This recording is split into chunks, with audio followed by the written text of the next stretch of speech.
Welcome back to the Deep Dive. Today we're taking a closer look at something a lot of you have been asking about, the Bernie Madoff case.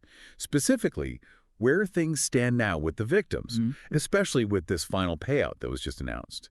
We dove into a recent news article, and let me tell you, there are some pretty incredible details in there. It said that the total paid back to Madoff's victims has reached, get this, a staggering $4.3 billion. Wow. That's billion with a B. Yeah.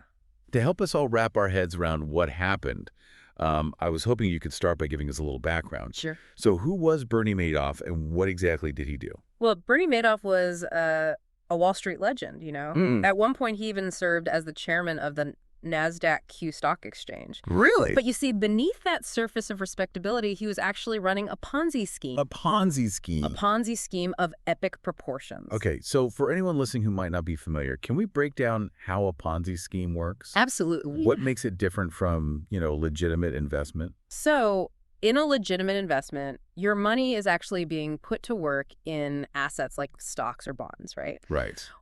With the goal of generating returns over time. Yeah. A Ponzi scheme, on the other hand, generates returns for early investors simply by paying them with money from new investors. Oh, I see. It's essentially a house of cards, built on deception, and it inevitably collapses when the flow of new money dries up. Just got it, yeah. And Madoff, he managed to keep this going for decades. Decades. Largely by, cultivating this aura of exclusivity. And he targeted specifically wealthy, influential individuals. It's like, making it seem like you're lucky to even get in on this opportunity. Right. So many people lost everything. What I find just unbelievable is that they're actually getting billions of dollars back. How is that even possible? You're right. It is remarkable. After Madoff's arrest in 2008, the Department of Justice established something called the Madoff Victim Fund. And their mission was to recover as much stolen money as possible and return it to the victims.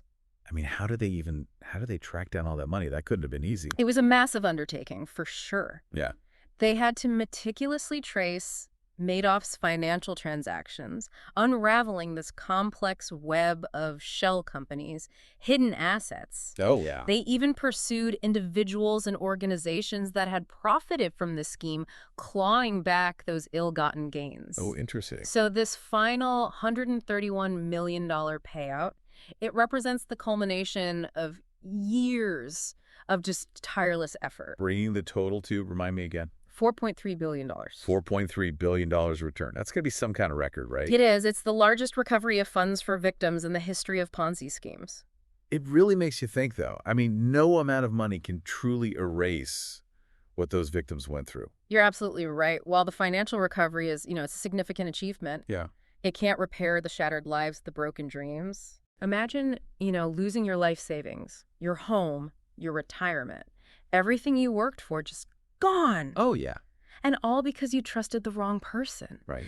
Many victims faced not only financial ruin, but also profound emotional distress. It's a stark reminder that these financial crimes, they have a very human cost. They do. Makes you wonder what could have been done to prevent this. Exactly. What red flags should investors be looking for to avoid falling victim to these kinds of schemes? Yeah. What are those things? What are the signs? Yeah. And it's not just about Madoff, Right. What smaller scale scams might be lurking out there closer to home? Exactly. This deep dive has definitely given me a lot to think about. Me too.